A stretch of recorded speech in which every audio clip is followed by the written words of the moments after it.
स्वागत है आप सभी का मेरे एक और मिनी व्लॉग में।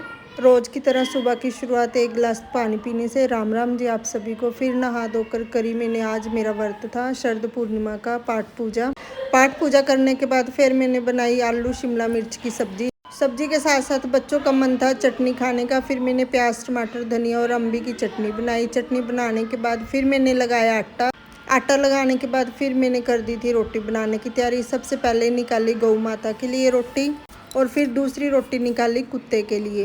जब भी सुबह की रोटी बनानी शुरू करो सबसे पहले गाय की रोटी ज़रूर निकालनी चाहिए। हमारे यहाँ पर गाय की रोटी के अंदर भी और बाहर भी आटे की पेड़ी लगाई जाती है। आप भी बताना कौन कौन ऐसे गाय माता के लिए रोटी देता है।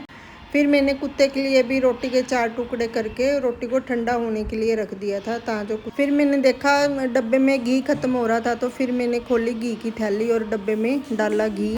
सुबह सुबह सबको खाना पीना खिलाने के बाद फिर आ गई थी बर्तनों की बारी। फिर मैंने बर्तनों को साफ़ करा। बर्तन साफ़ करने के बाद फिर मुझे भी लगी थी भूख। फिर मैंने काटा खरबूजा, मैंने भी खाया और मम्मी ने भी खाया और बच्चों को भी खिलाया। फिर शाम को आ गई थी मेरी ननद, मिलिए हमारे लड्डू से। लड्डू ने भी आते ही ब्लॉग में सभी को बोल दिया था जय सिया राम। आज तो हमारे घर में पूरी रौनक सी हो गई है बच्चों के साथ पूरी मस्ती से पूरा घर भी खिलखिला उठा है।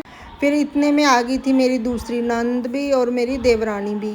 फिर हमने सभी ने बैठकर करी खूब बातें। थोड़ी देर बातें करने के बाद वो चली गई घर पर। हम सबको बाय बाय बोलने